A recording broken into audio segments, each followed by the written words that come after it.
우리 기도하겠습니다. 하나님 아버지 감사합니다. 오늘 또 토요일 저녁 피곤하지만 또 이렇게 이 시간을 허락하여 주셔서 하나님의 말씀을 함께 읽고 또 서로의 생각을 나누고자 합니다. 이 시간 우리에게 지혜를 허락하여 주시옵소서. 주님의 말씀을 잘 읽고 잘 깨달을 수 있도록 도와주시고, 하나님, 우리가 이 말씀을 우리의 삶에서 살아내는 은혜가 있도록 우리를 도와주시옵소서. 오늘 함께 아멘. 해주실 것을 믿으며 우리 주님 예수님의 이름으로 기도하옵나이다. 아멘. 아멘. 예, 지난주 2장 7절, 예, 뭐 이렇게 제가 저한테 있는 주석을 그냥 사진 찍어서 다 보냈는데 아마 그거 보시다가 머리 더 아픈지 모르겠어요. 근데 이제 그게 딱 중요한 거는 이제 그거였죠. 거기 보면은 지난주 2장 7절 그 정명대로, 그래서 이제 이게 히브리어로 이제 웨하차브, 그래서 이게 주동사 후찹인데, 이게 이제 웨하차브라는 이 첫 번째 단어가, 우리는 이제 그 정명대로 왕후가 이제 이렇게 번역을 했는데, 그 원래 히브리어에서는 이게 그래요. 이게 접속하는데 뭐 호팔 동사다 그러고 완료 3인칭 뭐 여성 단수 막 이래요. 거기 왜 후차브라는 것은, 그리고 그것이 결정되어진다는 것이고, 그 다음 단어가 이제 굴레타라는 단어가 있는데, 요게 이제 그리고 3인칭 여성이잖아요. 여성이라는 것만 있지 그게 왕후란 말 이런 건 없어요. 근데 이제 이게 그 히브리어가 여기에서 너무 불명확하니까, 굴레타가, 그러니까 이거를 이제 번역하는 나라마다 성경 번역위원들마다 이걸 어떻게 번역을 하는 것이 가장 좋을까 이제 생각을 하는 거죠.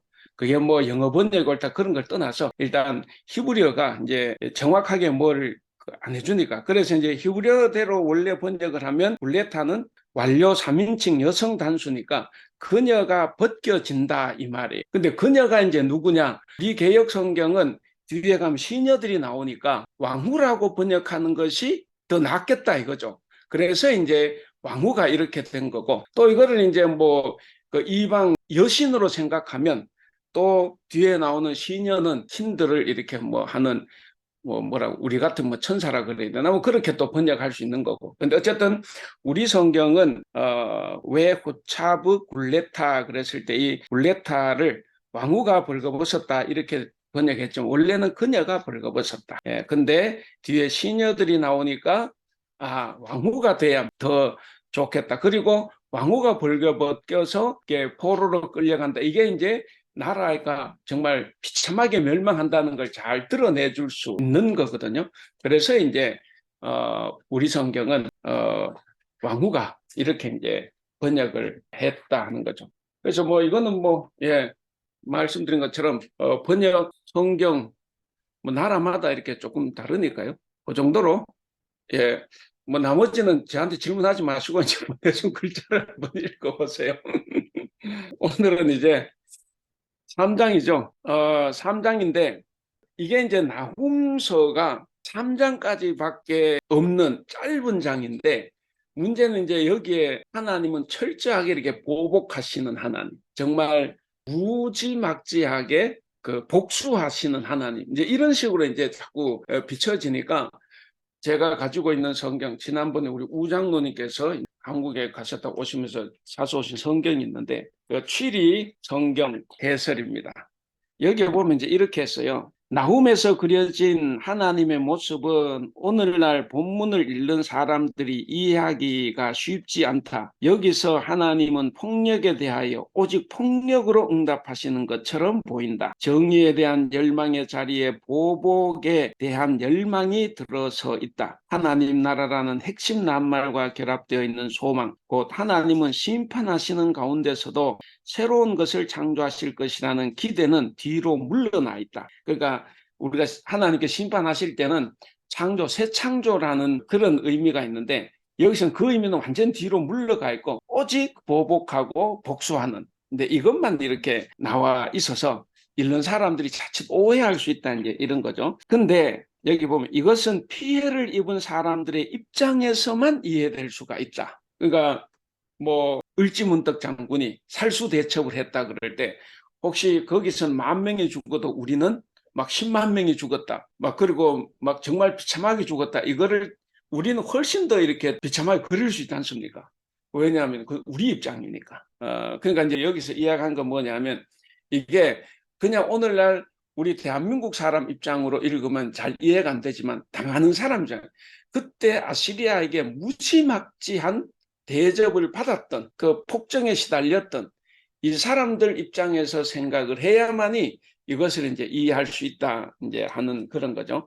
그래서 이제 다시 한번 이것은 피해를 입은 사람들의 입장에서만 이해될 수 있다. 예언자의 이름 나훔이 암시하는 것처럼 나훔이란 이름의 뜻이 위로잖아요. 나훔이 암시하고 있는 것처럼 나훔은 바로 이런 사람들을 위로하기 위해서 기록되었다. 그랬습니다. 그래서 이제 뭐 여러 가지가 있지만 예를 들어 마지막에 또 이런 이야기를 해요. 나훔이 개별책이 아니라 12 소예언서 가운데 하나다는 거죠. 전에도 말씀드렸듯이 우리는 이제 12소 선지서가 각각 12권으로 되어 있지만 히브리어 성경에서는 한 권으로 되어 있다는 거죠. 그 한 권으로 되어 있기 때문에 요거는 아주 긴 분량의 12소 선지서 가운데 그냥 3장으로는 짧은 부분이 다는 거죠. 그러니까 그걸 이제 기억을 하고 읽으라 이제 이 말이에요. 그래서 나훔이 개별적인 책이 아니라 12 작은 예언서 가운데 하나로 전해 내려왔다는 것을 생각해야 한다. 징벌로 보복하시는 하나님에 관한 진술들은 다른 곳에 묘사된 기꺼이 용서하시는 하나님에 관한 진술들과 연관을 시켜서 읽는 게 좋다. 이제 이런 거죠. 그래서 우리가 나훔서만 이제 읽다 보면 이게 하나님이 정말 무지막지한 폭력을 행사하는 분이구나. 뭐 그것도 모르고 읽으면 뭐 별 문제가 없는데 이제 조금 생각해서 읽다 보면 뭐 이렇게 공부를 하면 이 하나님이 전에 뭐 통독할 때는 모르고 막 넘어갔던 것이 이제 공부를 해보니까 이게 이런 하나님이 이제 비춰지잖아요. 그래서 이제 요 성경에서 그것을 이제 지적을 해줬습니다. 예, 뭐 혹시 하실 말씀 있으세요? 그 3장을 보겠습니다. 3장이 이제 니누에 대한 저주 신탁이죠. 그래서 1절 딱 시작하면서 그러잖아요. 화 있을진저. 이게 이제 성경에 이 저주 신탁을 할 때 이제 이 단어가 시작이 되는 거죠. 그래서 이 저주의 감탄사, 화 있을진저라는 말로 이 3장은 시작을 합니다. 그러니까 이거 악한 니누에 대한 아주 강력한 심판에 대한 선언이다 하는 거죠. 그래서 이제 여기 읽어보시면 니느웨가 얼마나 악했는지 그 악한 것을 그대로 다 이렇게 기록을 하고 있습니다. 자, 먼저 이제 1절부터 7절까지인데 이건 이제 저주 신탁입니다. 그러니까 여기 와서는 이제 하나님께서 이 니느웨의 대적이 돼버린 거예요. 그래서 니느웨의 대적이 누구냐? 하나님. 그럼 생각해 보세요. 하나님이 니느웨의 대적이 되었다 이러면 월장 다 본 거죠. 니느웨는. 그러니까 아주 강력한 분이 이제 대적이 된 거죠. 자, 1절부터 4절까지 우리 정태상 집사님 한번 읽어주시고 5절, 6절, 7절을 임병옥 장로님 한번 읽어주세요. 화 있을진저 비의 성이여 그 안에는 거짓이 가득하고 또 포악이 가득하며 탈취가 떠나지 아니하는도다. 휘익하는 채찍 소리, 윙윙하는 병기 바퀴 소리, 뛰는 말, 달리는 병거, 충돌하는 기병, 번쩍이는 칼, 번개 같은 창, 중임 당한 자의 때, 죽음의 큰 무더기, 무수한 시체여 사람이 그 시체에 걸려 넘어지니 이는 마술의 능숙한 미모의 엄녀가 많은 음행을 함이라. 그가 그 음행으로 여러 나라를 미혹하고 그 마술로 여러 민족을 미혹하느니라. 보라, 내가 네게 말하노니 만군의 여호와의 말씀에 내 치마를 걷어 올려 내 얼굴에 이르게 하고 내 벌거벗은 것을 나리들에게 보이며 내 부끄러운 못을 뭇 민족에게 보일 것이요. 내가 또 가증하고 더러운 것들을 내 위에 던져 능욕하여 너를 구경거리가 되게 하리니 그때 너를 보는 자가 다 내게서 도망하며 이르기를 니느웨가 황폐하였도다. 누가 그것을 위하여 애곡하며 내가 어디서 너를 위로할 자를 구하리요 하리라. 예, 예, 여기 보시면 이제 그 1절이 니느웨 잔인성입니다. 니느웨가 잔인하다는 걸 이야기하는데 그래서 피의 성 이렇게 니느웨를 피의 성이다. 그러니까 살인을 일삼는 성읍이다 하는 거죠. 그래서 이제 1절부터 4절까지는 니느웨의 죄목들을 다 폭로를 하고 있는 거예요. 니느웨 죄목들에 대한 폭로인데, 그래서 이거는 다른 말로 그 니느웨에 대한 고소장입니다. 그러니까 니느웨가 도대체 무슨 악을 저질렀냐 하는 거죠. 그래서 이제 피의 성은 어떠냐 하면 그 1절에 보니까 그 안엔 거짓이 가득하고 포악이 가득하며, 그러니까 니느웨는 잔인할 뿐만 아니라 모든 것이 거짓이다 하는 거죠.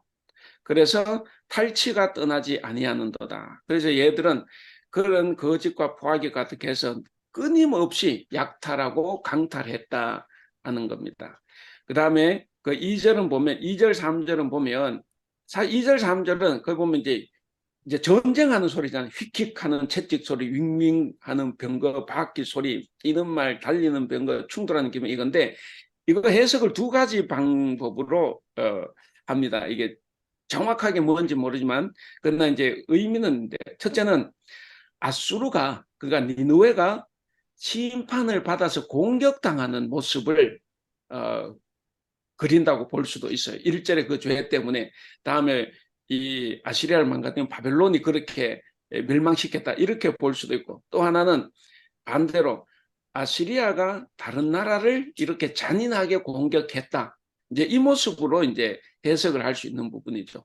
그러니까 어떤 해석이든지 간에 뭐 아시리아 니느웨가 그런 이제 그 나쁜 거죠. 그래서 만약에 이제 아시리아가 다른 나라를 공격하는 모습이 2절, 3절이라고 하면 굉장히 정말 피도 눈물도 없는 그런 사정없이 이제 전쟁했다는 거죠. 이제 그런 이야기입니다. 그래서 이제 거기에 보면 이제 그래서 3절 끝에 그랬지 않습니까? 무수한 시체여 사람이 그 시체에 걸려 넘어지니, 바로 이것이 그 아시리아의 그 니느웨 잔인성입니다. 그 다음 4절을 보면 이는 마술에 능숙한 미모의 음녀가 많은 음행을 함이라. 여기 미모의 음녀는 뭐냐면 그 여신, 그들이 믿었던 여신을 이야기를 한다고 이제 보기도 합니다. 그러니까 뭐냐면 하여간에 이 뭐 신을 위해 술책을 부렸다 하는 거예요. 뭐 사람을 그러니까 비유진 거죠. 이렇게 돌리고 저렇게 돌리고 이렇게도 거짓말하고 저렇게도 거짓말하고 이렇게 해가지고 하여간에 뭐 많은 것을 빼앗았다 이런 이야기입니다. 그리고 그가 그의 음행으로 여러 나라를 미혹하고, 예, 미혹이 그런 겁니다. 미혹하고 그의 마술로 여러 족속을 미혹했다.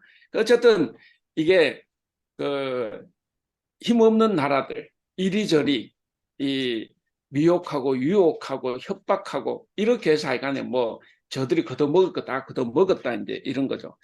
그래서 여기서 이제 하나 중요한 게 이거예요. 여기서 우리가 이제 뭐 우리가 좀 생각할 부 혹은 교훈이라고 하면 뭐냐면 하나님을 무시하지 말라는 거예요. 이게 무슨 말씀이냐면 원래 아시리아는 이스라엘을 징벌하기 위한 하나님의 도구였습니다. 그러니까 그 도구 역할만 충실히 수행했으면 되는데, 근데 아시리아가 과도하게 자기 힘을 사용한 거예요. 그래서 오만 나라들을 힘들게 했는데 그게 결국 뭐냐면 하나님을 무시했다는 거죠. 성경에서 하나님을 무시했다는 건 교만입니다. 우리가 교만하다 이러면 뭡니까? 하나님처럼 되려고 하는 게 교만이지 않습니까? 그래서 이제 이 아시리아 니느웨는 이제 교만한 거죠. 하나님을 무시하는 교만. 그리고 하나님의 도구가 아니라 하나님의 뜻을 거스르는 하나님의 대적이 되어버렸다는 거죠. 그것이 이제 하나님 무시한 결과입니다. 그래서 이제는 하나님이 오히려 니느웨의 대적이 돼서 이제 심판하시는 것을 이제 그린다 하는 거죠. 자, 5절에 보시면 이제 보라 내가 네게 말하노니 만군의 여호와의 말씀이 네 치마를 걷어올려 네 얼굴에 이르게 하고, 이제 5절은 이제 직접적으로 하는 이야기예요. 만군의 여호와 하나님이 너의 대적이 됐다 하는 겁니다. 드디어 이제 하나님이 그들의 대적이 됐다. 그래서 4절에서 니느웨 죄를 이제 고발했는데 이제 이 니느웨는 고발을 당했죠. 4절에서. 거기에서 보면 4절에 창녀들처럼 행동했기 때문에 여기서 하나님께서 바로 네가 창녀처럼 행동했기 때문에 창녀가 받는 형벌을 그대로 갚아주는. 그래서 이제 치마를 걷어올려 네 얼굴에 이르게 하고 이제 창녀의 모습입니다. 그래서 이제 하나님께서는 그대로 갚아주되 그런 치욕을 이제 안겨준다는 거죠. 그래서 이제 5절은 치욕을 이야기하고 6절은 가면 또 능력을 이야기하고 그 7절은 가면 이제 황폐와 죽음을 이야기하는데 어쨌든 그대로 하나님께서 대적이 돼서 이제 갚아주는 그런 모습입니다. 그 다음에 그 똑같은 네 벌거벗은 것을 나라들에게 보이며 네 부끄러운 것을 민족에게 보일 것이요. 그러니까 이제 이런 비참한 모습을 그동안 네가 힘자랑했지만 지금부터는 그런 부끄러운 모습을 모든 나라가 모든 민족이 다 볼 거다 하는 거죠. 그래서 대적이 되신 하나님이 첫 번째 하신 것이 뭐냐면 이제 창녀가 받는 형벌을 그대로 갚았다 하는 것이고 그 다음에 두 번째는 네 벌거벗은 것들을 나라에게 보이면 부끄러운 문민족에 보인다 그랬는데 바로 두 번째는 니느웨의 부끄러운 모습을 모든 나라가 볼 수 있게 한다 이제 이런 거죠. 그다음 세 번째 하나님이 하신 일이 6절에 보면 내가 또 가증하고 더러운 것들을 너의 위에 던져 그랬습니다. 그러니까 너 위에 던진다 이 말은 오물을 다 던진다는 거예요. 그러니까 그 5절대로 모든 수치스러운 모습이 다 드러났잖아요. 그 가증하고 더러운 것들이 다 드러났는데 거기에다가 이제 오물을 뒤집어 씌우겠다 하는 겁니다. 그래서 이제 이 말은 곧 이제 망하게 될 거다 이제 이런 거죠. 그러니까 뭐 아주 비참한 모습을 이제 우리가 상상을 해볼 수 있습니다. 그리고 네 번째는 6절 끝에 능력하며 중간에 능력하며 그랬습니다. 그러니까 하나님은 니느웨를 경멸, 능력으로 대하겠다는 거죠. 너희들이 그동안 다른 나라들 능력하고 경멸했지 않냐. 그러니까 나도 그대로 너를 능력으로, 경멸로 너를 다루겠다 하는 이제 그런 이야기입니다. 아까도 말씀드렸듯이 북이스라엘을 그렇게 굉장히 능력했지 않습니까? 그래서 이제 그렇게 하겠다 하는 것이고. 그래서 이거는 자기들이 한 대로 그대로 이제 돌려받는 거죠. 그 다음에 다섯 번째 하나님 하신 것이 이제 6절 끝에 너를 구경거리가 되게 한다 그랬습니다. 그러니까 그전에는 정말 강하고 아름다워 보였지 않습니까? 정말 아름답고 그래서 누구나 다 요즘 같으면 다 미국 가고 싶어 하듯이 아마 그 시절에는 뭐 지금 시절이라고 하면 아마 다 아시리아로 유학 가려고 하지 않았겠습니까? 그러니까 그렇게 아름답고 풍요로웠던 니느웨가 이제는 모든 사람들에게 구경거리로 전락했다 하는 거죠. 이것이 이제 대적이 되신 하나님께서 행하시는 심판입니다. 자, 그리고 7절을 보시면 그때에 너를 보는 자가 다 네게서 도망하며 이르기를 니느웨가 황폐하였도다. 누가 그것을 위하여 애국하며 내가 어디서 너를 위로할 자를 구하리요. 그러니까 뭡니까? 그렇게 비참하게 멸망을 당했는데도 아무도 위로해 주는 사람이 없다는 겁니다.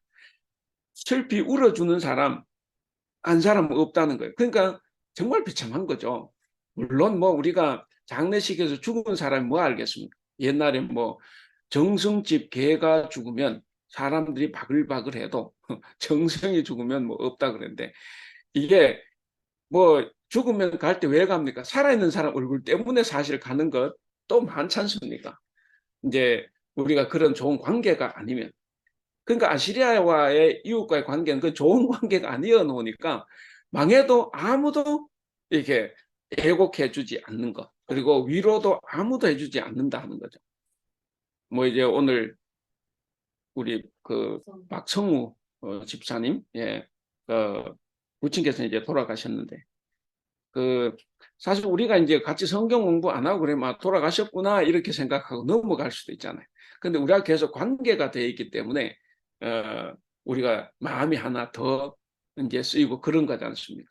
그러니까 이제 그런 게 참 중요한데 어쨌든 아시리아는 그렇게 비참하게 됐다는 거죠. 그래서 여기서 우리가 이제 하나 생각해 볼 수 있는 것은 5절, 6절, 7절에서 생각해 볼 수 있는 것은 하나님을 대적하는 자의 결말입니다.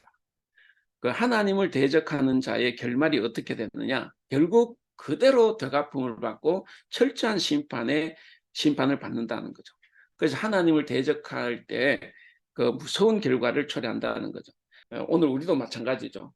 내가 얼마든지 하나님의 대적자가 될 수 있다는 거죠. 나도, 우리도. 그렇기 때문에 우리가 늘 우리의 삶을 되돌아보면서 우리가 하나님의 대적자로 살아갈 것인지, 아니면 늘 하나님 편에서 하나님의 말씀을 따르는 자가 되어야 할 것인지 우리가 늘 생각을 해야 됩니다.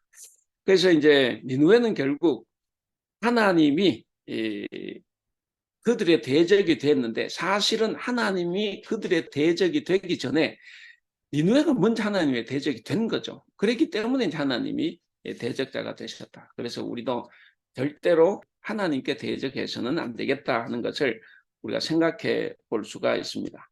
자, 그 다음에 이제 중간 부분인데, 그 8절에서 13절까지 여기서 이제 어떻게 보면 역사를 통해서 배우지 못한 이 니느웨를 이야기합니다. 그리고 이제 노아몬 이야기가 나오는데, 노아몬, 테베, 이게 아주 강력한 성이었는데 아시리아가 박살을 냈지 않습니까?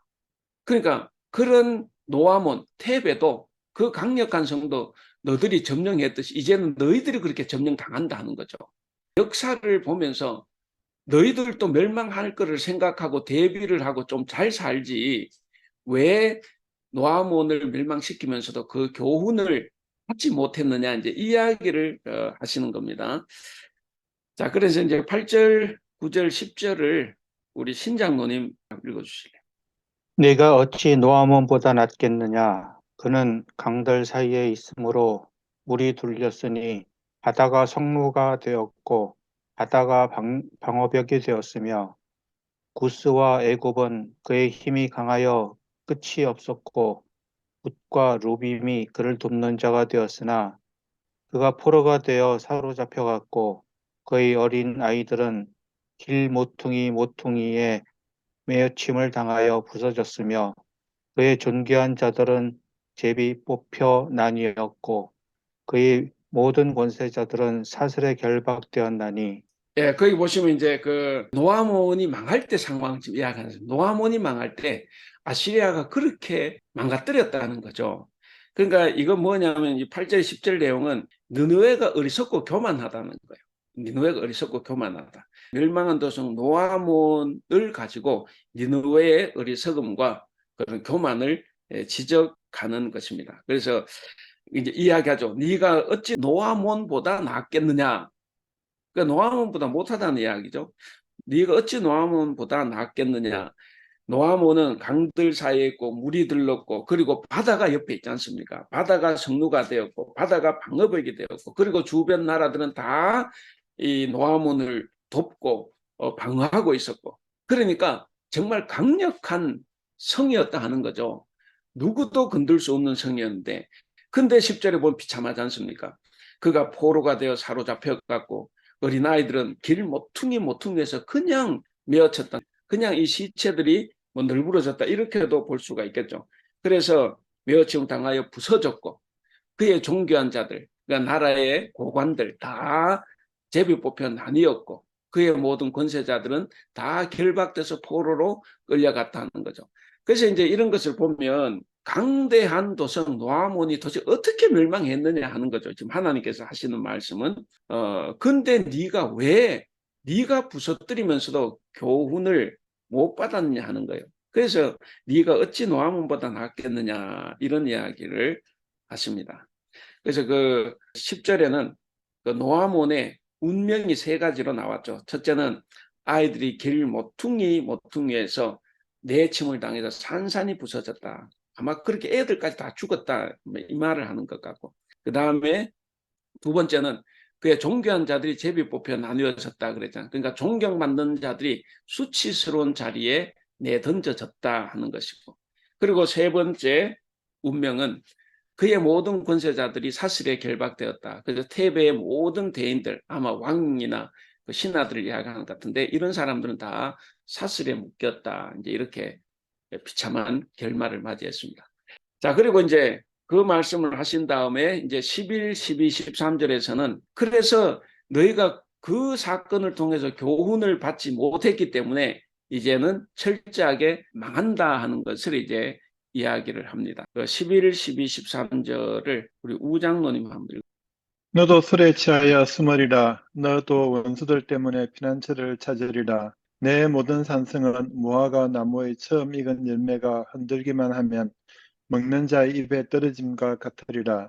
내 가운데 장정들은 여인 같고 내 땅의 성문들은 내 원수 앞에 넓게 열리고 빗장들은 불에 타도다. 예.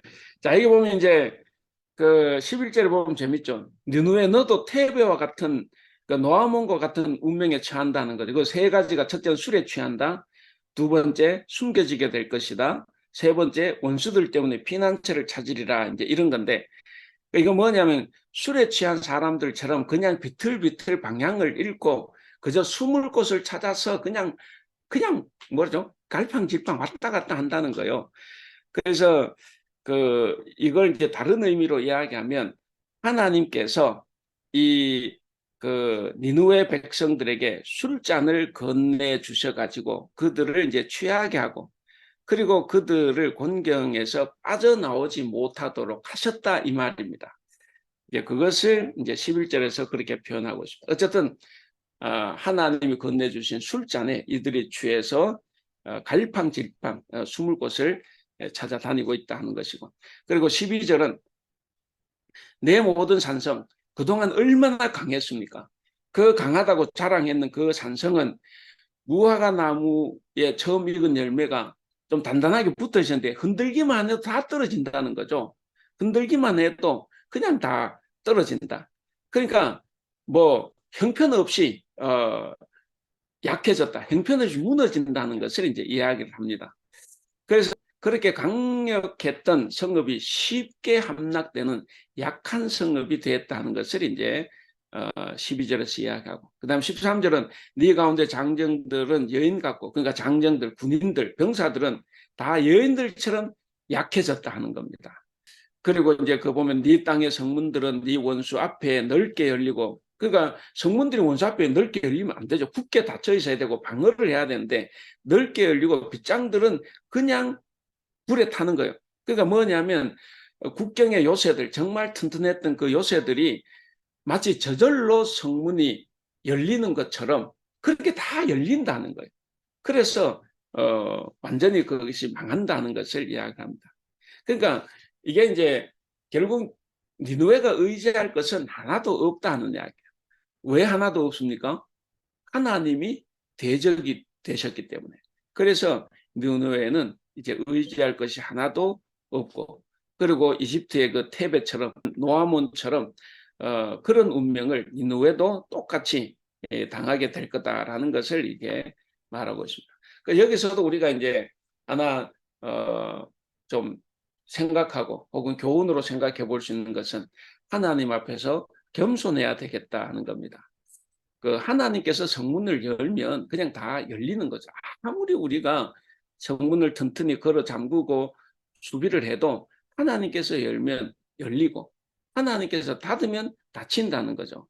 그래서 우리는 아시리아는 이 진리를 몰랐던 거죠. 이 진리를 그들은 몰랐습니다.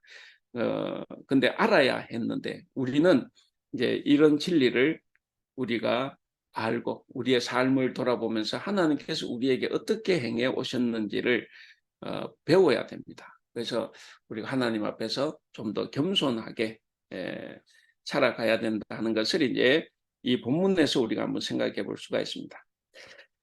자, 그리고 이제 그 14절부터 19절까지 여기서는 이제 끝부분인데 여기 이제 조롱과 장송곡이 이제 나와요. 이제 14절부터 17절은 느느웨를 조롱하는 겁니다. 비웃는 장면이에요.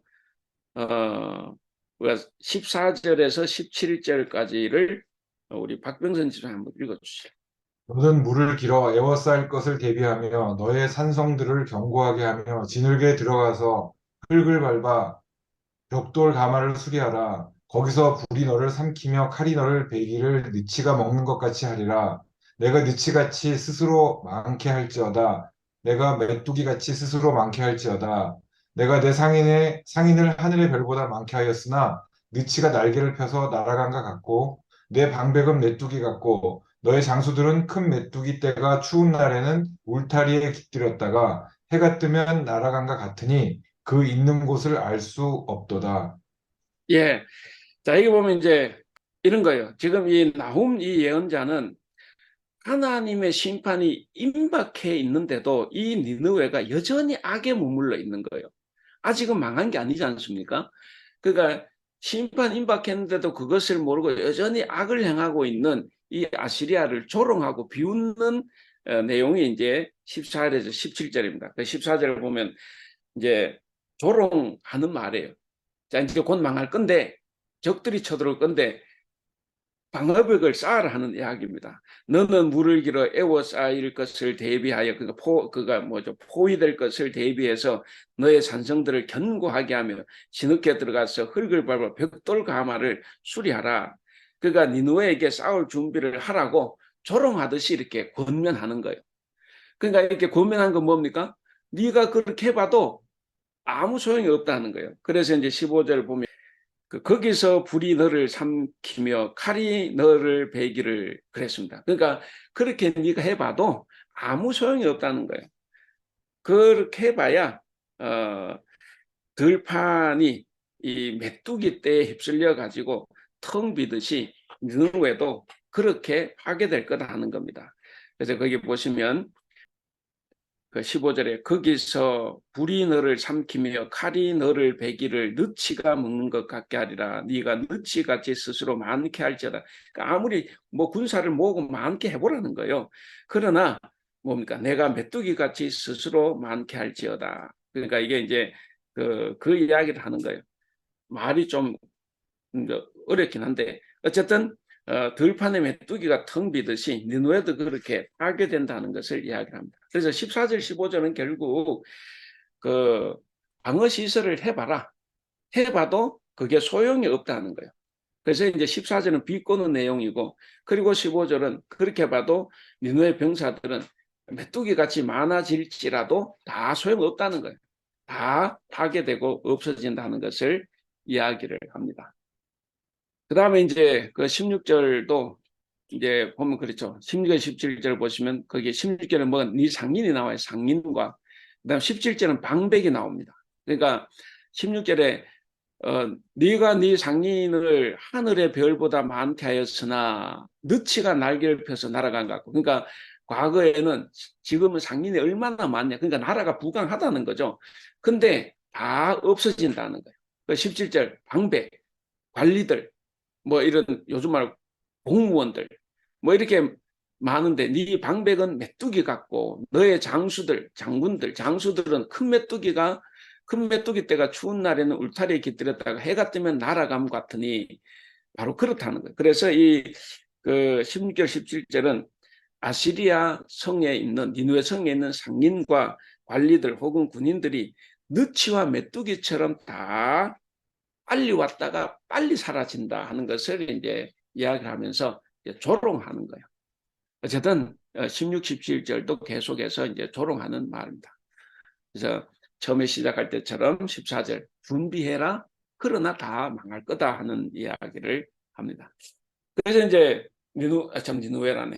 이 나홈의 마지막 이제 두 절이 남았습니다. 이제 18절, 19절인데 그래서 마지막은 이제 장송곡이에요.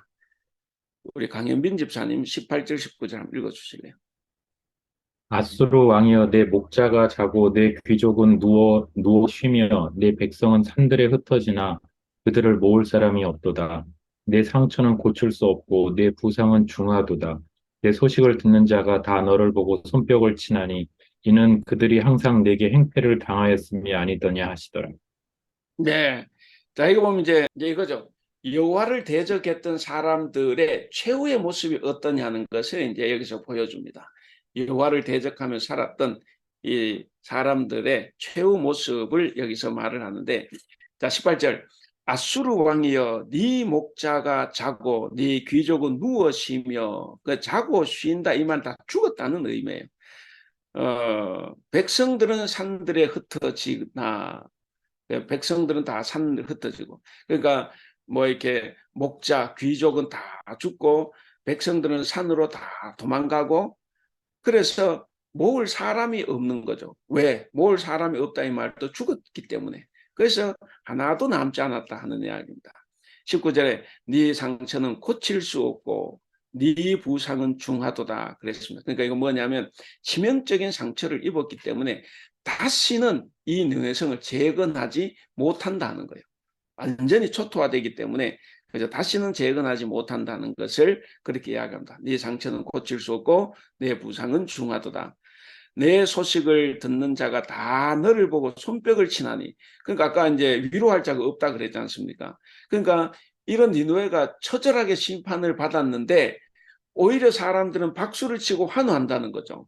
아까 이제 제가 시작하기 전에 이 성경의 설명을 읽어드렸는데 이 당하는 자의 입장에서 이제 이걸 읽어야 된다는 거죠. 그래서 이 아시리아 때문에 수많은 민족과 나라들이 괴로움을 당했지 않습니까? 그러니까 그 사람들이 뭐 아시리아가 강성할 때야 조공도 바치고 가서 잘 보이려고 뭐 이렇게 하고 했겠지만 막상 망했을 때는 다 손뼉을 치고 환호했다 하는 거죠. 19절 끝에 이는 그들이 항상 네게 행패를 당하였습니다. 그렇죠. 그러니까 항상 네가 그들에게 행패, 깡패 짓을 했다는 거죠. 그랬기 때문에 너의 그 심판, 처절한 패망에 대해서 아무도 슬퍼하거나 뭐 위로하거나 그럴 사람이 없다는 거죠. 결국 이게 뭡니까? 반대로 강한 자의 멸망은 약자들의 구원입니다. 그래서 강한 나라가 망했기 때문에 오히려 역으로 구원을 이야기하는, 이래 망했기 때문에 이스라엘이 다시 살아날 수 있고 남유다가 다시 살 수가 있고, 그리고 그들 이 아시리아에 굴복당했던 수많은 약소국들이 이제 이 구원을, 회복을 의미하는 거죠. 그래서 이제 이게 하나님의 심판이 갖는 이중적인 의미가 있다 하는 것을 이제 여기서 볼 수가 있습니다. 그래서 이제 이 나홈이 그렇게 해서 이제 다 지나갔습니다. 제가 오늘 그냥 한 장을 나누어 드린 것이 있는데 이제 요약하고 그 다음에 나홈은 뭘 선포했느냐 하는 것하고, 그리고 이 나홈서를 통해서 우리가 배울 수 있는 게 뭐냐, 그리고 또 우리가 뭘 나눠 볼 수 있느냐 하는 것을 이제 적어봤는데, 그 요약에 보면 이렇죠. 나홈서가 말하고자 하는 바는 분명하다. 여호와는 자신을 거슬러 대적하는 자들에게 대적이 되신다는 겁니다. 그래서 반드시 진노하시고 복수하신다. 이 하나님의 역사를 다스리시는 분이 바로 만군의 여호와 하나님이라는 사실이다. 그래서 내가 나라가 강할 때, 나라가 정말 영화로울 때, 그때 잘하는, 이건 뭐 개인도 마찬가지죠. 힘이 있고 나에게 돈과 재물이 있을 때 그것을 잘 겸손하게 사용하는 것이 필요한데, 여기서 이제 아시리아는 그러지 못했죠. 동시에 나홈서가 우리에게 던지는 도전은 두 가지인데, 하나는 여호와가 우리의 대적이 되게 할 것인가, 아니면 우리의 위안, 나홈의 이름의 뜻이 위안이죠. 아니면 우리의 위안이 되게 할 것인가. 이건 우리가 이제 선택해야 될 부분이죠. 근데 사실 참 저도 목사지만 항상 이런 애가 나오는데, 항상 목사가 가장 하나님의 대적이 여러분들보다는 더 쉽게 될 수가 있죠. 그러니까 성경 예수님께서도 가르치는 자가 되지 말라 그러지 않습니까? 그게 더 위험하기 때문에. 근데 저는 이제 목사이기 때문에 아무래도 목사들이 가장 하나님을 대적할 수가 있는 거죠. 그래서 저를 포함해서 우리가 늘 이제 이런 이제 도전적인 질문 앞에 우리가 서야 되리라 봅니다. 하나님이 우리의 대적자가 되게 할 것인가, 아니면 하나님께서 우리의 위로자가 되게 할 것인가. 이건 이제 우리의 몫입니다. 그다음 두 번째, 여호와를 대적하는 니느웨처럼 사악한 자들에 대해 어떤 태도를 취할 것인가. 우리는 항상 그렇죠. 이건 이제 우리의 이제 기본적인 신앙생활에서도 하나님의 성품은 사랑과 공의, 정의와 사랑, 이 두 가지가 동시에 있는데, 항상 우리는 또 사람이 착할수록, 착하고 순수하고 신앙생활 잘해보려고 하는 사람일수록 공의는 빠지고 사랑만 강조하죠. 그러니까 그런 이 순수한 신앙인들이 목사나 우리 당면들 다 계신가 당회를 볼 때는 사랑스럽지 못해요. 왜냐? 이게 또 공의도 있고 당회는 그 공의도 공의대로 처리해야 되는 부분도 있기 때문에. 근데 이게 이제 참 이게 그래요. 여기는 이제 그런 분이 좀 안 계시겠지만 이게 사랑이라는 거 결국 공의가 행해질 때 사랑이 바로 설 수 있는 거예요. 근데 저 사람은 회개도 안 하고 있는데 그냥 사랑을 해야 된다? 그거는 다 망하자는 이야기입니다. 그 사람도 결국 우리가 애들 말로 하면 그 사람도 천국 못 가게 하고 나도 천국 안 가는 거예요. 그러니까 우리가 이제 그런 부분들을 항상 생각을 해야 됩니다. 하나님의 성품은 공의와 사랑. 이 니누에처럼 사악한 자들을 대할 때 우리가 그럼에도 불구하고 사랑은 해야 되는데 정의라는 부분도 우리가 필요하다 하는 거죠. 예, 그런 것을 볼 수가 있고 어쨌든 하나님께서 결국 다 심판은 하실 겁니다. 상을 주시고 심판을 하실 거다. 자, 요 5분 정도 쉬고 우리 서로 나누실 말씀들 같이 한번 나눠 보고 또 서로에게 질문도 하고 이렇게 서로의 지혜도 한번 생각해 보도록 하겠습니다. 이제 제가 이걸 하면서 이제 이런 생각을 해봤어요. 대부분 이제 신약도 마찬가지인데 우리가 이제 교회에서 성경 공부를 사실은 거의 안 했어요. 우리가 이제 읽기는 읽지만 읽는 거는 이제 대부분 이제 특히 구약 성경 같은 경우에 뭐 신약 성경도 뒷부분으로 가면 그렇지만 거의 통독을 했기 때문에 사실 그 내용이 무슨 내용인지 전혀 알지 못하고 읽기만 이제 하는 거죠. 그러다가 이제 내가 봤던 구절, 내가 외웠던 구절, 이제 이런 것만 이제 눈에 딱 들어오고 이제 거기에 대해서 이제 상상의 나래를 펴서 이제 해석을 하고 이제 하는 거죠. 어쨌든 이제 교회에서는 이렇게 성경을 공부를 안 하고 성경 공부라고 하는 것은 다 대부분 이제 교리 공부고 그리고 주제별 공부입니다. 영생이 뭐냐 그랬을 때 영생에 관한 것, 뭐 이런 것 그렇게 해서 이제 보통 그 교재들이 다 그렇죠. 뭐 그 선교단체에서 만들어내는 뭐 CCC 10단계 교재나 다 전부 다 보면 이게 사실은 성경 공부가 아니고 이제 뭐 CC 10단계 교재 이러면 그거는 CCC에서 충성할 수 있는 어떤 사람들을 만들어내는 하나의 교재죠. 물론 교회에서 충성하도록 하지만 근데 이제 사실은 그 성경을 잘 보는 건 아니에요. 사실 그 신약 성경도 특히 이제 예수님의 산상설교 같은 것 진짜 공부를 해보면 이거 구약보다 훨씬 더 이게 무거운 내용입니다. 굉장히 무거운 내용이고 오죽하면 그것을 학자들이 과격한 교훈이라고 하겠습니까?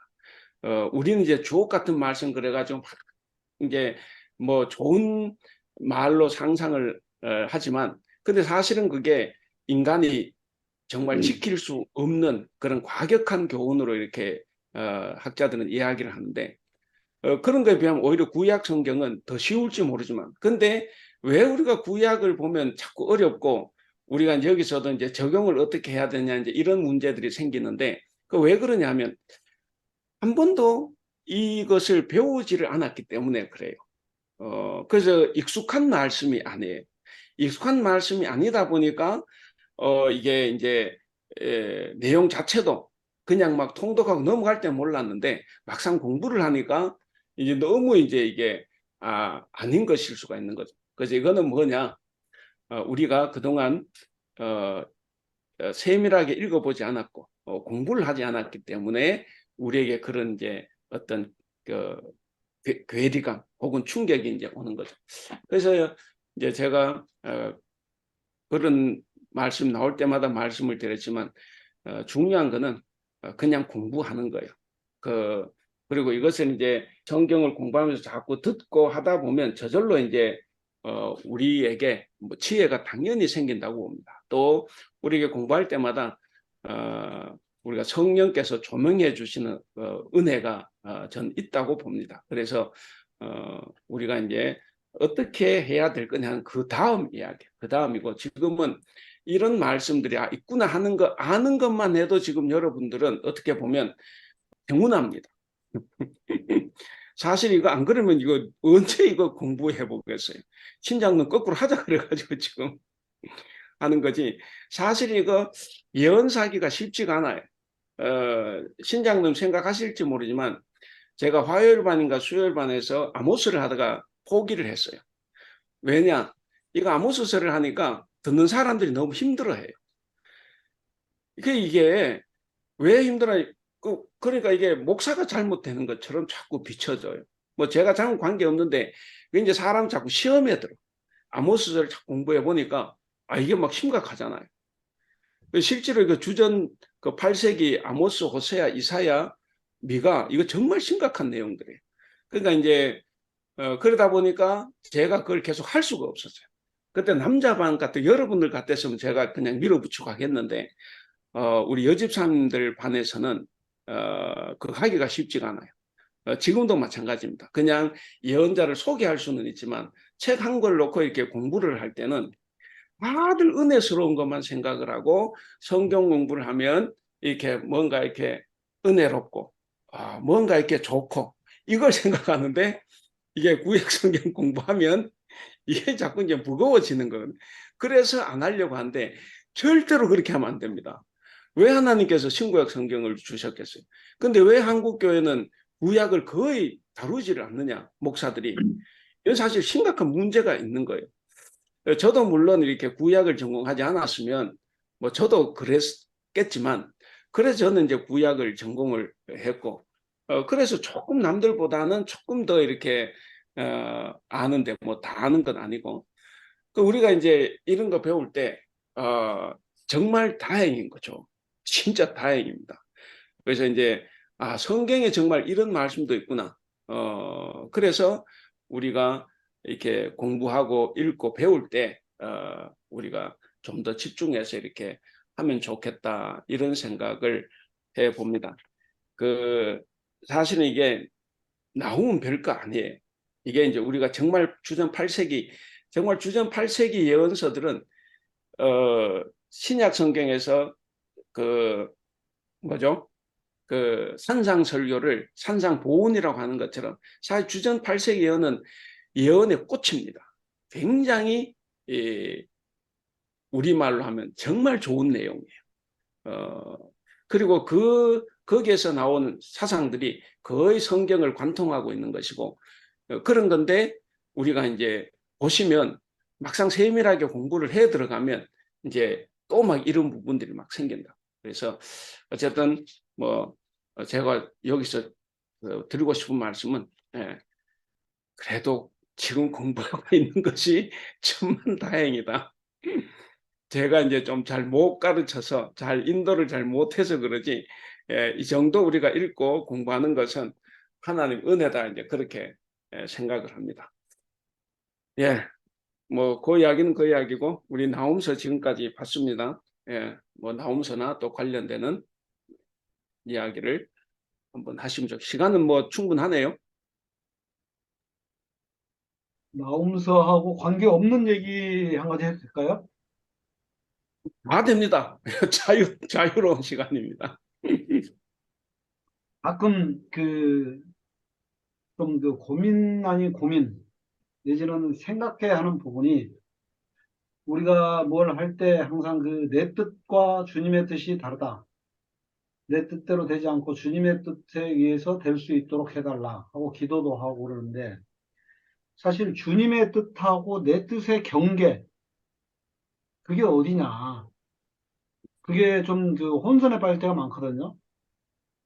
예를 들어서 어떤 인륜적이나 도덕적으로 내가 바른 생활을 했을 때 그러면 그것도 주님의 뜻에 맞는 거잖아요. 그런데 그게 주님의 뜻이기 때문에 내가 그렇게 한 거냐 아니면 내가 나름대로 어떤 지금까지 삶을 통해서 그렇게 됐기 때문에 내 뜻으로 한 거냐 그런 부분 아니면 생활을 하면서 여러 가지 상황에 따라서 과연 어디서 어디까지는 내 뜻이고, 어디서 어디까지는 주님의 뜻인지, 그거를 스스로 판단하기가 상당히 어려울 때가 많은데, 대부분은 자기가 한 행동은 무조건 내 뜻인가? 그것도 아닌 것 같고, 그렇다고 해서 바르게 뭐 계속 회개하고, 오늘 못한 부분 좀 더 해야 되겠다. 이런 부분, 그런 부분은 주님의 뜻이라고 봐야 되는가?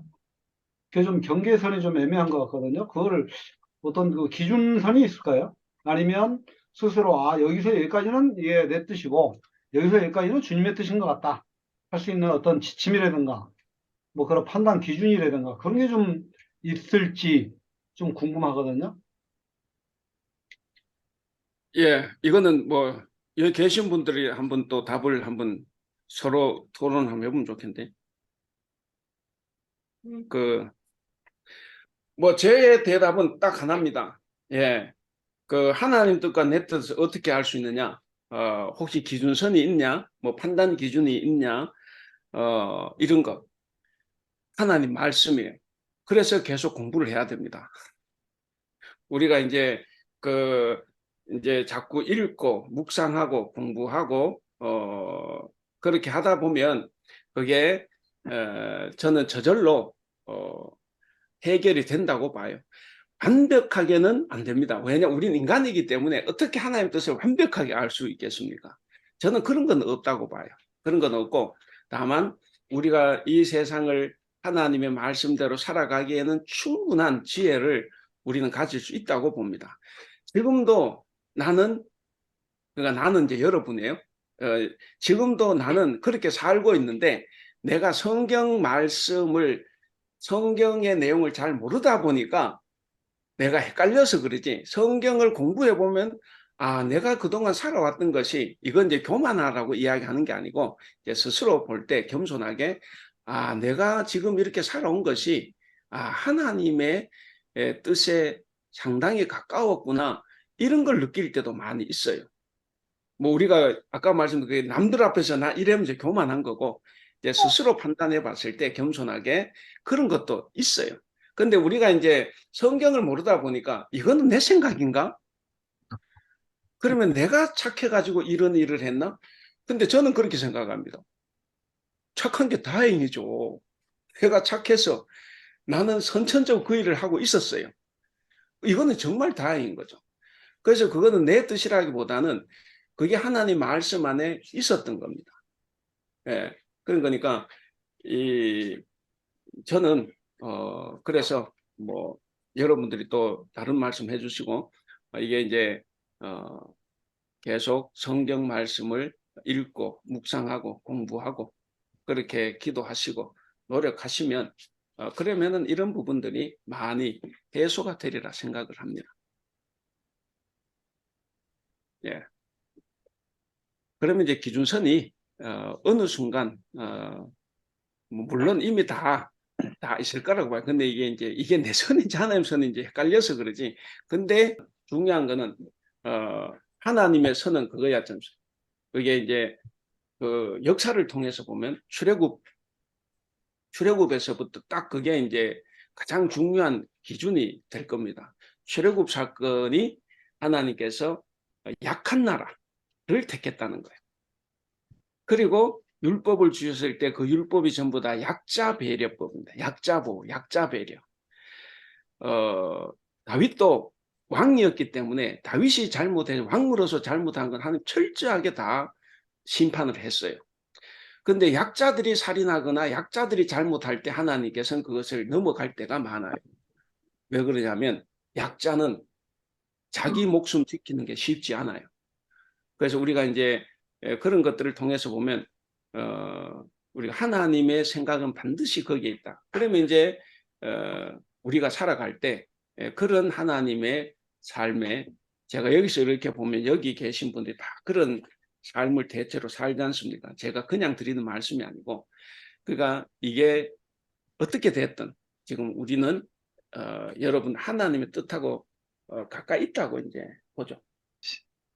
그 중학교나 고등학교 때 열심히 수학을 배워도 그래서 그거를 시험 볼 때는 완벽하게 아는데 실제로 그 수학을 응용해서 내 삶에 적용하는 거는 전혀 못하는 경우가 많거든요. 그리고 실제 우리가 닥치는 많은 문제는 아주 뭐 간단하게 예를 들면은 다이어트나 이런 걸 할 때, 저걸 먹으면 몸에 안 좋은 거는 되게 알지만은 실제로는 그 먹는 거에 달콤한 유혹에 넘어서 먹는 경우가 많잖아요. 예. 그러니까 살면서의 문제가 하나님 말씀에 대해서 우리가 모르는 건 아닌데 실제 닥치는 상황들에 있어서 이거는 잘못한 건데 알면서도 가는 경우가 상당히 적지는 않은 것 같아요. 그러니까 이게 그 부분들이 우리가 살아갈 때 실제 얼마나 훈련하고 연습하느냐 오히려 그런 부분도 필요하지 않나 하는 생각이 많이 들더라고요. 왜 거기 성경책에도 보면은 그 사마리아인 예를 들면서 그 구해준다는, 근데 저는 잘 모르는데 이제 전에 한번 설교 들은 거는 그 도와준다는 것이 표현이 뭐지 습관성 뭐 그런 뜻이 있다 그러더라고요. 그 뭐라 하게 되면은 그 이미 훈련된 사람들만이 어떤 사람을 도와주는 거지, 그 도와주는 것이 평소에 습관이 안 돼 있으면은 어떤 상황이 닥쳤을 때 실제 돕는 일이 일어나기가 쉽지 않다. 그래서 저희가 이 신앙생활을 하는 거하고 뭐 하나님의 뜻을 파악하고 하는 부분들도 그런 실행적인 부분에서 좀 더 연습하기도 해야 되고 의지적으로 좀 더 많이 따라야 되지 않을까 하는 생각이 들더라고요. 그러니까 이게 참 성경 공부를 하면서, 그러니까 오늘은 나홈스를 배웠지만은 그 나홈스를 마무리했지만 여기서 우리가 뭘 할 것인가에 대해서 고민했었을 때 항상 그런 부분들이 결국 우리가 뭘 실천을 할 것인가, 그 부분들이 항상 큰 숙제인 것 같아요. 그리고 아까 임장로님 말씀하신 것처럼 하나님 뜻인지 나 뜻인지 내 뜻인지 이제 경계 부분은 뭐 결국 우리가 항상 성경 말씀 배우는 것처럼 내 안에 들어가 있는 성령이 내 삶을 이끌도록, 그러니까 내가 하는 모든 것이 나의 뜻이 아니라 성령님의 인도하심에 따라서 해야 되는 이는 그 성경에서 배운 말씀은 다 알고 있는데 그러니까 항상 하다 보면은 나의 성격이 나타나고 나의 욕심이 나오면은 어느 순간에 이제 되돌아보면은 이게 내 뜻이었구나 하는 부분들이 항상 많이 있는 것 같아요. 그래서 그 부분들이 뭐 여러 가지 묵상한다든지 기도한다든지 하면서 계속 좀 반성하면서 성화되어 가야 되지 않을까 하는 게 제 생각입니다. 제가 한 가지 나누고 싶은 거는 역사적으로 볼 때, 기독교 초기에 삼위일체하고 영지주의 등 이게 교리 논쟁이 엄청나게 심해서 수도 없는 많은 사람들이 죽었고, 또 카톨릭하고 기독교하고 싸움으로 해서 또 수십만, 수백만이 죽었고, 십자군 전쟁, 하나님을 섬긴다는 이름으로 또 수많은 살상이 일어나고, 이런 것들을 볼 때 내가 옳다고 생각하고 믿는 것, 그것이 신앙적이든 나의 신념이든 간에 그런 거를 너무 믿음과 결부시킬 때 아주 역사적으로 큰 비극이 난다고 이제 그런 생각이 많이 들어요. 그래서 아까 말씀하신 것처럼 우리가 틀릴 수도 있다.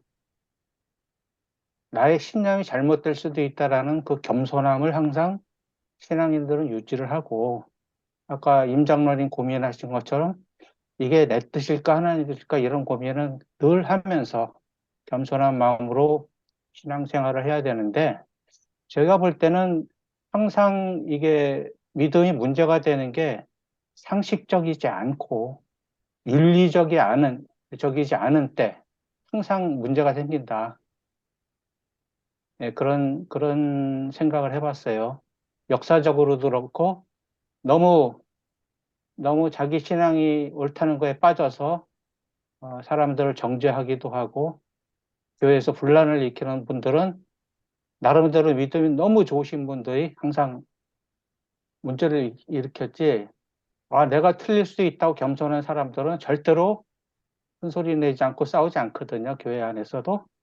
그래서 우리가 이 성경 공부를 통해서 좀 더 겸손하고 상식적이어야 되고 윤리적이어야 하겠다. 그러면은 10중 8구는 하나님의 뜻일 거다. 저는 이제 그렇게 생각을 해봤습니다. 저는 성경 공부하면서 좋은 게, 그, 뭔가를 하나님의 뜻을 알게 됨으로써 제가 세계를 이해하는 세계관이 좀 더 구체적으로 잡혀가거든요. 뭔가를 이해하는 그 형식이 크리스찬으로서 갖춰야 될 그 어떤 패러다임이 형성되는데 확실하게 도움이 된다는 생각을 많이 하고, 그다음에 이제 성경을 몰랐을 때 막연하게 생각하는 거하고 성경을 알아가지고 이렇게 뭔가를 노력하려고 할 때 지금 임 장로님 말씀하신 것처럼 당장은 내가 뜻을 모르고 혹여 하나님 뜻인 줄 알고 행했는데 잘못될 수도 있고, 실제 세계 역사를 보면 뭐 가장 뭐 워낙 그런 것들이 많지만 영국의 성공회가 생긴 이유가 헨리 8세가 결혼 마음대로 하려고 로마 카톨릭으로부터 독립하려고 만들었거든요. 근데 순전히 개인적 욕심으로 보였던 그 사건조차도 하나님이 그 사건을 통해서 역사하셔가지고 종교 개혁이 더 발전하게 됐고, 또 세계의 사가 완전히 바뀌고, 그리고 더 빨리 전파되는 어떤 결과도 나와서, 저는 개인으로도 그렇고 역사도 그렇고 우리가 성경을 봐가지고 결국 알게 되는 거는 하나님의 주권하에서 모든 것이 이루어진다는 것을 믿으면 당장 작은 거에 혹은 개인적인 거에, 큰 것도 마찬가지지만 내 생각이 뭔지 모르고, 아니, 뭐가 바른 건지 모르고 내 생각인지 하나님 뜻인지 모른다 하더라도 결국 하나님이 해주실 거라는 것만 분명히 안다면 좀 더 뭐랄까 편하게 살 수 있지 않을까라는 생각이 들어요. 그래서 제가 성경을 알므로써 올바른 가치관이 형성되고 성경적 가치관이 생각하게 된다면 지금 다른 장로님도 말씀해 주신 것처럼 그렇게 생활하려고 노력을 할 것이고, 설사 잘못됐다 하더라도 그것을 통해서 하나님이 바로 잡으실, 아니면 이용하실 거라고 저는 생각을 하고 있습니다. 그래가지고 세계사를 보면 사실은 이스라엘이 이렇게 자기들이 당했을 때 구약시대 이런 걸 갖고 막 썼던 그 민족이, 뭐 이제 목사님 계속 약자 말씀하시는데 지금 팔레스타인 사람들은 인간적으로 보면 되게 약자거든요. 근데 우리들 눈에 비치는 거는 테러리스트고 이스라엘을 괴롭히는 사람이고, 한국의 일부 사람들은 이스라엘이 회복되어야 마치 우리가 회복되는 것처럼 막 이렇게 착각하는 사람도 있을 정도고, 그리고 현대사에서 동아시아에서 있었던 각종 만행들 있잖아요. 캄보디아나 뭐 거기서 이루어진 일들. 아까 사실은 그 아이를 돌에 쳐서 이렇게 때려 죽이는 거 있잖아요. 그게 구약에도 나오지만 현대사에서도 나오더라고요. 애들 죽일 때 던져서 죽였대요. 깨가지고. 그 정도로 막 참혹한 일이 20세기에도 있었다는 걸 보면 이제 이 역사가 뭔가 말하는 색 들기도 하지만 결론적으로 이제 되돌아가는데, 어쨌든 하나님이 심판하실 거라는 거 믿고 그냥 살아야 되지 않나라는 생각이 듭니다. 그래서 하나하나의 사건에 하다 보면은 이해 안 되는 게 너무 많은 것 같아요. 저는 개인적으로 북한에 저렇게 굶어 죽는 사람 많은데 저렇게 사는 것도 이해가 안 되고, 지금 신앙적이고 인간적 자유가 전혀 없는 14억 인구가 사는 중국도 그냥 멀쩡하게 살고 있잖아요. 자신들은 옳다고 생각하거든요. 그런 거 보면은 인간적으로 이해는 도저히 안 되지만 그래도 하나님이 반드시 주권하에서 뭔가 이루어 주실 거라고 저는 개인적으로 그렇게 생각하고 삽니다. 그냥 두서없이 예, 말씀드려봤습니다. 예, 그, 그, 아까 우리 저 우장로님께서 그런 말씀을 하셨는데, 사실 우리가 이제 성경을 알기도 하고 또 느낀 것도 있고, 이제 어떤 거는 좀 뭐 명확한 것이 있을 수도 있는데, 하여간 그럼에도 불구하고 살아가면서 부닥칠 때, 혹은 삶의 어떤 문제, 기로에 딱 섰을 때, 이게 이제 과연 무엇이 하나님의 뜻이고 하나님의 편이고, 혹은 반대로 인간의 뜻이고 인간의 편일까? 아까 우리 신장로님께서 말씀하셨는데, 이 겸손하게, 상식적이고 윤리적으로 생각해 보면 이제 그렇게 말씀하셨는데, 그렇죠. 우리가 이제 성경들 하면 그 의와 정의와 부정의의 문제가 아닐 경우에는 우리는 무조건 져야 됩니다. 싸움을 하게 되면 내가 손해 봐야 되고 내가 희생을 해야 되고 내가 져야 돼. 에, 이게 진리와 비진리의 문제가 아닐 경우에는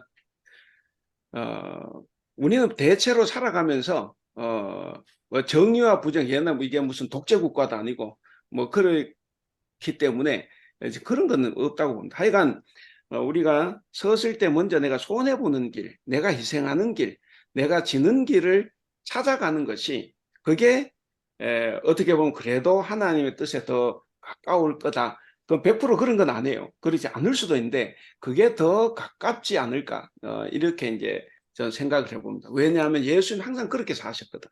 항상 예수님은 당신이 희생을 하고 당신이 손해를 보고 이제 그렇게 사셨으니까 이제 그런 것이 좀 그렇지 않을까 이제 생각도 해보고 그리고 이제 그 우리 저 박병근 시장님 말씀하신 것처럼 우리가 사실은 뭐 작은 틀에서는 또 살아가면 우리 항상 한 뜻 안에 못 살죠.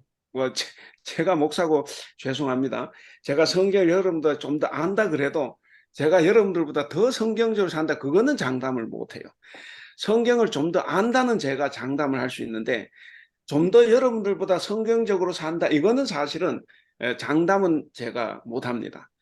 그러니까 현실에서 사는 거는 또 다를 수가 있죠. 그래서 우리는 항상 겸손해야 됩니다. 그러니까 신장로님 말씀하셨는데 제가 겸손 이야기할 때 늘 그런 표현을 쓰지 않습니까? 겸손이라는 거는 내가 혹은 우리가 혹은 우리 교회가 우리 한국 교회가 믿어온 바가 정말 옳은 건가? 이걸 항상 생각을 해야 되는 거죠. 내가 지금까지 믿어온 바가 내가 지금까지 옳다고 생각하고 믿어온 바가 정말 옳은가? 이거 생각할 때는 일단 내가 틀렸다는 가정이 사실은 돼 있어야 돼요. 그런데 이제 교만한 사람이 그 생각하면 항상 내가 옳다 이렇게 하면 이건 사실 안 되죠. 그래서 정말 그 상식적이고 윤리적이고 겸손한 사람 같으면 그런 생각을 할 때 나한테 뭔가 잘못이 있는 것을 많이 보게 되죠. 그러니까 어쨌든 그겁니다. 그래서 나를 돌아봤을 때 잘못됐다 싶으면 바로 바꾸는 거예요. 그래서 신앙인은 하루에 12번도 더 바뀔 수 있어야 됩니다. 이게 신앙이 없는 사람은 오히려 신념이 강한 사람, 늘 그냥 교회 안에 아까 신장님 말씀하신데 말썽을 일으킨 사람들은 신앙이 좋은 사람이 아니고 신념이 뛰어난 사람들이에요. 내 생각은 절대로 그러지 않다는 거죠. 이거는 신념이지. 신념은 나에게서 우러나오는 거잖아요. 근데 신앙은 위로부터 오는 말씀이니까. 그래서 신앙이 좋은 사람은 돌아보면 역시 내 잘못이구나. 이걸 느끼는 사람이죠. 그래서 진짜 신앙인은 부드러워야 되고 유연해야 되고 자기를 바꿀 수 있어야 되고 이제 그런 거죠. 손해 볼 수 있어야 되고 이제 그런 것이 좋다고 봅니다. 그래서 내가 잘못됐다 생각이 들면 바로 바꿀 수 있는 것. 그것이 이제 신앙입니다. 그렇게 생각하면 그게 이제 겸손하게 살아갈 수 있는 거죠. 예. 그렇게도 생각을 해 봅니다. 저 하나 여쭤볼 게 있는데요. 그 신앙을 지키기 위한 건지 신념을 지키기 위한 건지 헷갈릴 때가 실제 있는데 최근에 제가 겪었던 건데 요새 중국이나 베트남 이런 데는 선교사님들 나가시기 힘들거든요. 그리고 중국에선 다 쫓겨난 걸로 알고 있고. 근데 베트남은 좀 뚫리는데 베트남은 선교하러 간다 그러면 비자가 안 나오는데 한국어 가르친다 그러면 비자가 나와요. 그래서 한국어 교사를 표면적으로 하면서 이제 선교를 하러 가시는 분들이 있는데 얼마 전에 제가 부탁을 받았어요. 쉽게 얘기해서 위조를 해달라는 거였어요. 경력 증명을. 근데 선교하는 게 목적이래요.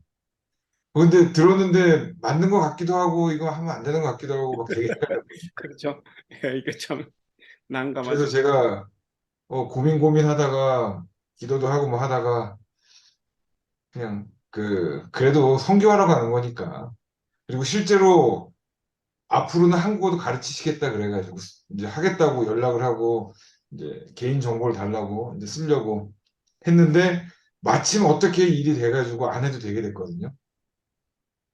이제 그런 거 실제 생활에서 겪을 때 되게 막 이렇게 힘들더라고요. 그래가지고 이렇게 성경 공부하면서도 실제 적용할 때는 늘 겪는 그 어려움이고, 그다음에 아까 그 신앙적으로 살 때 상식적이고 도덕적이고 이렇게 말씀을 해주셨는데 맞는 말씀이긴 하지만, 예를 들어서 목숨 걸고 선교하러 가시는 분들 있잖아요.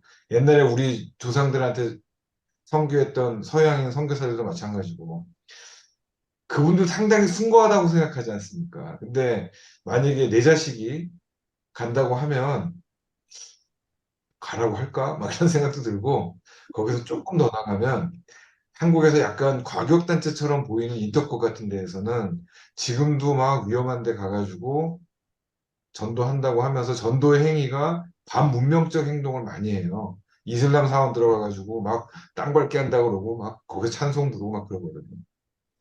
그래서 현실 속에서 이게 맞닥뜨리는 여러 가지 그 신앙적인 모습들은 너무 헷갈릴 때가 많아가지고, 언제 기회가 되면 그것도 한번 우리 모임에서 한번 다른 저는 분들. 그런 게 비상식적이기 때문에 성경적이지 않다고 생각이 듭니다.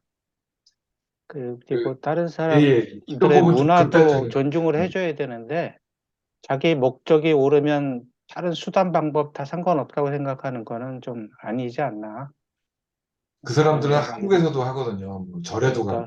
그러니까 네, 그런. 근데 모슬림한테 그 모슬림 사회에 가서 성교한 행위 자체가 무조건 다 안 되는 거거든요. 그렇죠. 모슬림들한테는 영원히 성교를 안 하게 할 수는 없지 않습니까? 그래서 거기 그 기준이 어떻게 나 항상 이제 그런 거 궁금도 하고 뭐 그랬어요. 예.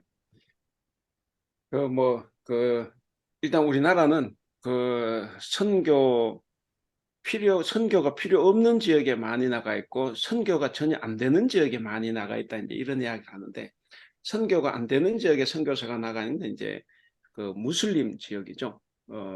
인덴 가도 이제 안 되는데 거기 가서 이제 너무 많은 이제 투자를 하는 거고, 또 안 해도 되는 곳이 있어요. 예를 들어 필리핀 같으면 이게 이제 중남미 이게 다 가톨릭이지 않습니까? 물론 이제 개신교인들 가운데는 가톨릭은 이단이다 막 이렇게 생각하는 사람들이 있는데, 그건 이제 너무 이제 막 나가는 거고, 그게 아니라고 하면 사실 가톨릭이 다 주류 사회를 이루고 있는데 굳이 그 가서 개신교를 갖다가 전하겠다는 건데, 그게 이제 정말 선교하러 가는지 애 영어 공부를 시키러 가는 건지 저도 그 분간은 안 돼요. 그러니까 이제 우리가 이제 그런 것도 우리가 생각을 해보고, 정답이라기보다는 이제 생각해 볼 수 있는 건데, 그리고 이제 우리가 이제 중국 가면 이제 다 이제 선교사 그러면 안 되니까 뭐 선생님, 뭐 사장님, 부장님 이러는데, 어, 저는 선교사로서 여전히 저도 의문을 가지고 있어요. 저도 역시 이건 판단을 못 하겠는데, 바울이 선교사를 할 때 자기의 신분을 속였나? 성경에는 자기 신분을 속이는 사람은 없어요. 그리고 과거에 우리나라 선교하러 왔던 사람들도 자기가 선교사라고 하고 들어왔지, 이렇게 그걸 속이거나 이렇게 하진 않았어요. 근데 이제 우리 한국 교회는 유별나게 결과를 굉장히 중요하게 생각을 합니다. 예를 들면 한국의 어떤 교회가 인도네시아에 선교사 한 명 보냈고, 또 어느 나라더라? 거기 이제 종교가 아이가 회교가 아닌 지역에 선교사를 보냈어요. 제주도에 있는 큰 교회인데, 근데 이제 저쪽에 간 선교사는 가자마자 1년 안에 유치원을 세웠어요. 그 이제 유치원을 만든다고 선교사를 보냈는데, 근데 인도네시아에서는 5년이 지나도 유치원을 못 세우고 있는 거예요. 그래서 잘렸어요. 그게 말이 안 되는 게, 무슬림 지역에서 그 유치원 거의 세워지는 게 아니에요, 그게. 적어도 5년이 지나고 난 다음에 이제 한 해 안식하고, 그 6년째 그 두 번째 텀에 들어왔을 때 뭔가 할 수가 있어요. 그런데 우리 한국 교회는 무조건 1년 안에 뭔가를 보려고 하는 거예요. 그거 안 되면 무능한 선교사입니다. 근데 이게 너무 이렇게 결과를 중시하는 그 한국 교회 때문에 그러겠네. 그러다 보니까 막 한국 교회 후원 받는 사람들 교회 일본 사람이 와서 세워놓은데, 한국 사람은 거기다 한국 간판 걸어놓고, 제가 인도네시아에서도 제 지역도 그랬어요. 그래가지고 일본 사람이니까 했다가 그 다음에 한국 사람 그 일본 간판 떼고 한국 간판 걸었다고. 그러니까 목사님들이 가다가 뭐 잊어먹고 돌아왔어요. 돌아왔는데 보니까 일본 간판이 걸려 있어서 뽀록 났거든. 왜 일본 간판이 걸려 있나? 이게요. 그러니까 이게 선교사만 잘못이 있나? 한국 교회는 잘못이 없나? 이제 이런 게 여기에 계시는 우리는 그러지 않지만 실제로 이렇게 한국에서 이렇게 신앙생활을 하고 한국에서 뭐 장로가 되고 목사가 돼서 산다고 하면 비일비재하게 부닥치는 문제들입니다. 그래서 저는 분명히 나의 신분을 속이면서까지 하는 것도 문제가 있진 않나? 근데 저는 그 말을 못 하겠어요. 왜냐하면 저는 그런 곳에 안 가 있기 때문에 그런 곳에 가 있는 사람은 오죽하면 그렇게 하겠습니까? 그래서 저는 뭐 판단은 못 하겠어요. 다만 그게 옳은가 그른가 아까 우리가 그랬잖아요. 어떤 삶의 기로에 섰을 때 이게 하나님 뜻인가 사람 뜻인가 이거 좀 저도 그 생각을 해요. 이게 정말 하나님 뜻인가 아니면 우리 인간의 뜻인가 이제 생각을 해보는 거죠. 그래서 어쨌든 그 이게 선교 지역에 가서 우리 한국교회 그러다 보니까 물론 과격한 교인들이지만 이게 불교에 가가지고 막 그 불상에다가 막 스프레이로 십자가를 그린다거나 이거는 뭐 우리가 할 짓이 아닌 거죠. 너무나 비상식적이고 그게 오히려 하나님의 영광을 가리는 건데 우리가 이제 신앙도 좀 상식적으로 이렇게 좀 해보는 게 이제 좋은 거죠. 그러면서 이제 이 말씀을 드렸으니까 한마디만 더 하면 또 이슬람 지역에서는 그래서 우리가 이제 선교사들이 선교하는 방식 중에 상황화 선교가 있어요. 상황화 선교. 그래서 그 상황 때문에 이제 내가 목사라는 거 성을 숨기고 이제 아까 뭐 국어 뭐 그거 다 하려고 했으면 국어 교사로 살아가는 거죠. 근데 저는 일단 그래요. 일단 집사님도 정답은 알 거예요. 그거 해주면 안 되거든.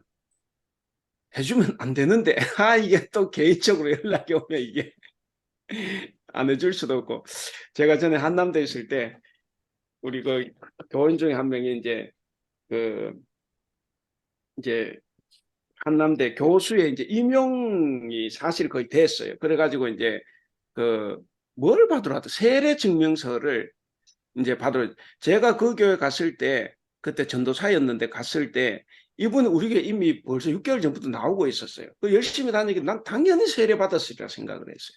그래가지고 세례 증명서를 이제 뗀다고 하다가 제가 물어봤어요. 당연히 물어봐야 되니까 어느 교회에서 세례 받았습니까? 그랬더니 교회를 못 떼는 거야. 그래서 그것도 제가 대구 영남대학을 이분도 영남대학을 나온 사람이에요. 이제 정말로. 그 교수 되기가 힘들잖아요. 근데 이제 한남대 교수가 이제 되고 제가 결국엔 안 해줬어요. 그래서 그 임명이 취소가 됐는데 전 지금도 이게 마음이 편치 못해요. 난 안 해준 것이 옳다고 보기는 보지만 이게 야, 이게 정말 저는 그 개인적으로는 굉장히 미안한 상황입니다. 굉장히 미안한 상황인데, 근데 어쨌든, 이게 쉬운 문제가 아니에요. 학교 안에 있으면 뭐 조교한다고 막 이렇게 대학 교회가 있으니까 막 봐달라고 절대로 잘 안 해줍니다. 그럼 이제 우리 교회 교인, 이제 교수 교인들 와서 막 부탁을 해요. 그러면 일단 교회 나오라고. 교회 나오고, 교회 나온다는 그 최소한 뭐 각서는 아니지만 각서를 써라. 그리고 집사님이 알아서 교회 최소 1년은 교회 나오게 해라. 그래가지고 나오긴 했어요. 하고 나는데 이런 게 당하면 정말 쉽지 않아요. 예. 제가 아까 박신환 말씀 들을 때 그 정말 쉽지 않은 그런 거라 생각을 했습니다. 예, 시간이 지났네요. 예. 그 분위기로 봐서 오늘 12시까지 해도 될 것 같긴 한데 그래도 또 이렇게 내일 주일이라 또 마쳐야 되고 오늘 하여간에 그 통찰력을 얻을 수 있는 시간이 되었던 것 같습니다. 기독은 다음 주는 휴강을 하고 요나스 한번 읽어보시기를 바랍니다. 우리 기도하고 마치겠습니다. 기도하겠습니다. 사랑과 은혜가 충만하신 우리 하나님 아버지 은혜를 감사합니다. 오늘 몇 주 동안 나훔서를 통해서 주님의 뜻, 주님의 생각을 우리가 한번 봤습니다. 하나님, 우리가 살아가면서 정말 주님의 뜻을 따라 살아간다는 것이 쉽지 않은 세상입니다. 분명한 뜻이 있음에도 불구하고 하나님, 우리가 그것을 따르지 못할 때도 있지만 어떤 것이 주님의 뜻인지 정말 분간이 안 돼서 따르지 못하는 일들도 우리에게는 많이 일어납니다. 하나님, 우리를 불쌍히 여겨주시고 하나님 뜻을 잘 알 수 있도록 우리에게 지혜를 허락하여 주시옵소서. 주님께서 허락하신 이 성경 공부 시간에 우리가 더 열심히 배우고 깨우칠 수 있도록 도와주셔서 온전한 주님의 사람들이 다 되게 하여 주시옵소서. 하나님, 정말 뜻하지 않게 또 아버지를 천국으로 보낸 우리 집사님 가정이 있습니다. 박성우 집사님, 주님께서 기억하시고 하나님 그 가정을 위로하여 주시옵소서. 하나님, 이것을 아멘. 계기로 온 식구들이 더 좋은 신앙인으로 살아갈 수 있도록 주님께서 인도하여 주시옵소서. 아멘. 오늘 함께 해주신 것을 감사하며 우리 주님 예수님의 이름으로 기도하옵나이다. 아멘. 아멘. 감사합니다. 감사합니다. 감사합니다. 감사합니다. 감사합니다.